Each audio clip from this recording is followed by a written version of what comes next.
Hi everybody, Joey here again and welcome back. So, I have some good news and I have some bad news. We'll get the good news out of the way first.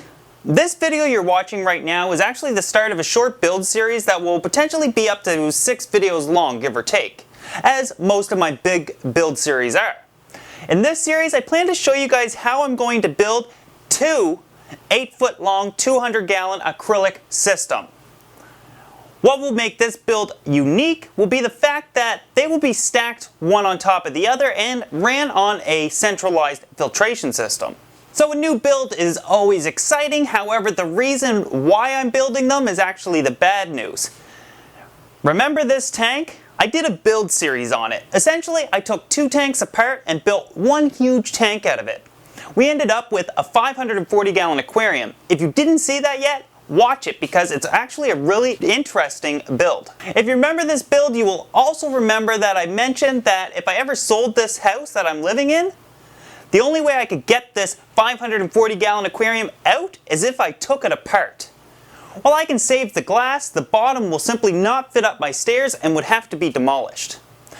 Now, I'm not actually selling my house for potentially another year or two, but I have a lot of other things I need to do, and I'm going to address this tank problem first. So I'm not going to wait last minute. I'm not going to be stuck with a 540-gallon aquarium that has to be taken apart and nowhere to put my fish.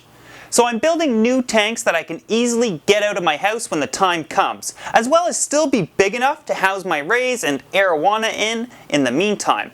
I'm building 2 for a simple reason. I can run both tanks with the fish in them up until I move. When I do move, I can take one tank and move it to its new location with all fish in the old aquarium. When that tank is in the new location, I can move all of my fish to it. Finally, I can move the rest of my tanks to the new location without having to worry about moving my fish around or having them wait for me to set up a tank. So I wanted to start this series off with just telling you the basic plans.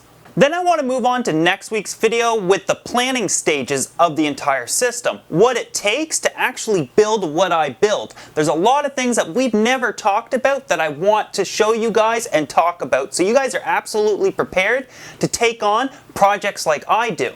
Followed by building the tanks, building the rack, plumbing, filtration, setting the tanks up, moving the fish around, not to mention tearing the wall down and tearing the 540-gallon aquarium apart. While I'm not sure what order I'll do all of this in, those are the planned videos. So I think I gave you guys a pretty good idea of what I'm up to. So we'll pick up on next week's video where we plan all of this out and I'll walk you through how to plan something like this.